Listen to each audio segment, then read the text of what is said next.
দুজনেই রাজ্যের শাসক দলের সাংসদ, কিন্তু তাদের বিবাদ নানা সময় প্রকাশ্যে এসেছে। কল্যাণ বন্দ্যোপাধ্যায় এবং মহুয়া মৈত্রের সেই দ্বন্দ্ব যে অব্যাহত, তা ফের সামনে এল নদিয়া কালীগঞ্জের উপনির্বাচনকে কেন্দ্র করে। তৃণমূলের দুই সাংসদের ঝগড়া এমন পর্যায়ে পৌঁছেছে যে কালীগঞ্জ বিধানসভা উপনির্বাচনে প্রচারে যেতে পারছেন না কল্যাণ বন্দ্যোপাধ্যায়। কারণ মহুয়া মৈত্র চান না কল্যাণ প্রচারে আসুন। মঙ্গলবার তৃণমূল সুপ্রিমো মমতা বন্দ্যোপাধ্যায়ের সামনে বিষয়টি আসে। মঙ্গলবার বিধায়কদের নিয়ে বিধানসভায় নিজের ঘরে বসেছিলেন মুখ্যমন্ত্রী মমতা বন্দ্যোপাধ্যায়। আলোচনা চলছিল নানা বিষয়ে। ঘটনাক্রমে সাংসদ কল্যাণ বন্দ্যোপাধ্যায় মুখ্যমন্ত্রীর ঘরে উপস্থিত ছিলেন। নানা কথার মাঝখানে কালীগঞ্জ বিধানসভার উপনির্বাচনের প্রসঙ্গ আসে। সূত্রের দাবি, সেই সময় কল্যাণ বলেন তিনি কালীগঞ্জের উপনির্বাচনে প্রচারে যেতে চান, কিন্তু মহুজার ভেটোতে যেতে পারছেন না তিনি।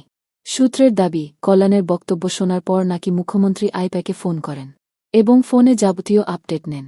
এরপরই কল্যাণকে প্রচারে যাওয়ার প্রয়োজন নেই বলে জানান। প্রসঙ্গত, কালীগঞ্জ বিধানসভা যে লোকসভা কেন্দ্রের অন্তর্গত, সেই কৃষ্ণনগরের সাংসদ মহুয়া। আবার তৃণমূলের কৃষ্ণনগর সাংগঠনিক জেলার সভাপতিও তিনি। শাসক দলেরই একাংশ বলছে, কল্যাণ বন্দ্যোপাধ্যায় লোকসভায় দলের ডেপুটি লিডার হওয়ার পরই মহুয়া মৈত্রসহ বেশ কয়েকজন সাংসদের সঙ্গে তার সম্পর্কে টানাপোড়েন শুরু হয়। মূলত অধিবেশনে ভাষণ রাখার সময়সীমা নির্ধারণ নিয়ে গোলমাল বাধে বলে খবর। তাকে বক্তব্য রাখার জন্য এত কম সময় কেন ধার্য করা হয়েছে, তা নিয়ে আপত্তি তোলেন মহুয়া। কিছুদিন আগেই সাংবাদিক বৈঠক ডেকে